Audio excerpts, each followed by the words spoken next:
touche.com.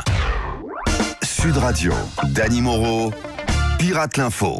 Et ce matin, l'info Sud Radio du jour, c'est Emmanuel Macron et Nicolas Sarkozy ensemble hier sur le plateau des Glières pour l'hommage rendu aux résistants tués. Une complicité qui n'est pas restée sans rappeler un autre duo célèbre. Mon bon président, ma biche, je suis content de vous voir.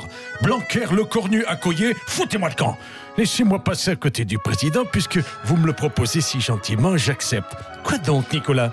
D'être invité ici par l'Élysée ? Non, mais dites donc alors.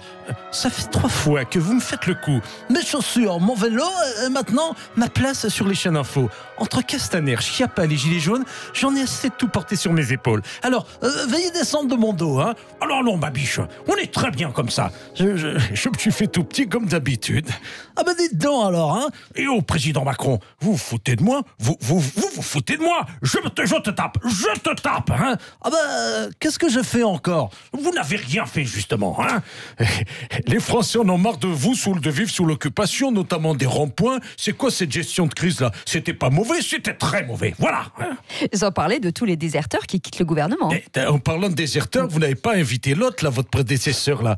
Ah oui, le Cornio. Même c'est vrai que le plateau des Gruyères sans le président fromage, forcément, ça va marcher beaucoup moins bien, hein. Et oui, je suis là, moi, soldat François, et je suis aussi un grand résistant. Ah bon, vous avez résisté à quoi, vous ? Au régime, celui de Vichy, des carottes Vichy. Ah ouais, d'accord. De plus, on m'appelle Jean Moulin. Ah, parce que vous êtes opposé à l'envahisseur très souvent. Non, parce que je brasse beaucoup d'air comme le moulin à vent. Ah, oui. Voilà. D'accord, c'est ça. Laurent Delahousse, justement hier soir, vous receviez François Hollande dans 20h dimanche, 20h30 le dimanche, pardon. Un entretien très attendu. Tout à fait, Cécile. Oui. Un entretien à mon image, c'est-à-dire sans complaisance, connivence, allégeance, ni même Aix-en-Provence. C'est pas le rapport ? Un échange sans détour, car désormais, les entretiens de chef d'État, c'est mon dada, moi, le canasson à la crinière, L'Oréal. Et comment s'est déroulée cette interview alors ? Tout d'abord, mon petit clin d'œil complice pour le mettre à l'aise. Ensuite, mes questions en papier mâché avec adoucissant cajoline pour ne pas le froisser. Et pour terminer, une finition maison à la main, en sortant ma belle brosse à reluire pour redonner texture, brillance et vigueur au poil de l'ancien locataire de l'Élysée. Vous voulez dire qu'on sort de chez Delahousse comme un salon de beauté, par exemple, c'est ça, non ? Plutôt d'un salon de massage place Clichy. Ah d'accord. Vidé, apaisé, grâce à mes caresses buccales de présentateur qui chouchoutent les stars. Ah oui, c'est ça. Monsieur Hollande, Oui. pourquoi être allé faire la promo de votre livre, les leçons de la gloire, qui était pourtant déjà sorti il y a plus d'1 an, je rappelle. Hein. Oui, c'est les leçons du pouvoir, mais chut, malheureuse, tu vas me faire repérer avec tes conneries. Oui, j'ai juste rajouté 3 chapitres au précédent, mais pour cela, je me suis inspiré de la méthode du hachis parmentier fait maison. Mais c'est quoi la méthode du hachis parmentier fait maison ? Tous les restaurateurs connaissent ça. Tu prends ton vieux cassoulet qui sèche au fond du frigo depuis des lustres, ouais. tu rajoutes 2-3 conneries qui te tombent sous la main, tu repasses au four 5 minutes et tu vends ça au gogo en leur faisant croire que ça vient d'être cuisiné. C'est ça. T'as vu le truc ? C'est dingue, un prix exorbitant en plus. C'est ça, en plus. À partir d'aujourd'hui, les frais pour les soins dentaires seront plafonnés. Les Français payeront donc moins cher lorsqu'ils iront chez le dentiste. Aïe. Oui, c'est ça, bien sûr. Hein, si vous croyez que je vous vois pas venir avec vos gros sabots, là, franchement, vos poissons d'avril, ils sont gros chez Sud Radio. Hein, non, mais pas du tout, Didier Deschamps. Je vous assure que les soins dentaires vont désormais coûter beaucoup moins cher. C'est pas un poisson d'avril. Mais non, c'est vrai. Ni une grive du mois de mars. Non. Franchement, c'est déconné. Fallait me le dire avant. Ça m'aurait évité de gaspiller ma prime de champion du monde pour me refaire la tribune d'en face. Ça, c'est sûr. Et encore, vu l'état des sièges et de la rambarde, j'ai dû m'endetter pour tout remettre aux normes. Hein. Ouais, allez les gens là, on s'en fout des plombages des gens là. Dent pour dent, œil pour œil et dent dans l'œil. Hein. Et bonjour Monsieur Mélenchon, mais de quoi vous voulez parler ? Du remboursement des œils de verre, des bandeaux de pirates, des lunettes de protection et des casques de Daft Punk.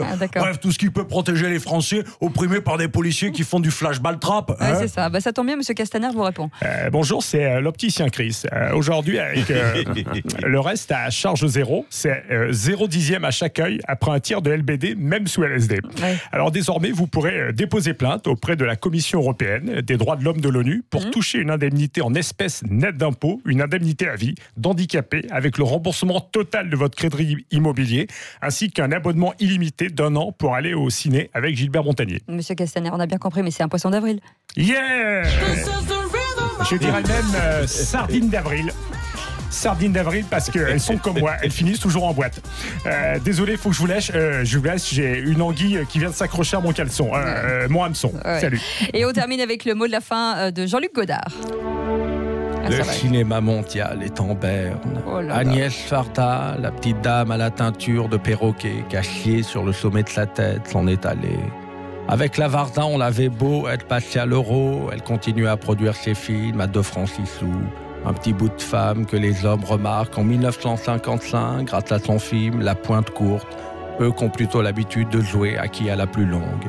Varda, pionnière de la nouvelle vague, 5 ans avant Mon à bout de souffle, 4 avant les 400 coups de Truffaut et des années-lumière avant les 1001 coups bas d'Harvey Weinstein. Ironie de la vie, c'est 2 jours avant la fin de la trêve hivernale que la réalisatrice de Saint-Ouen-Illois s'en va, nous laissant tous à la rue. Bravo, Dany Moreau. Quel bel hommage.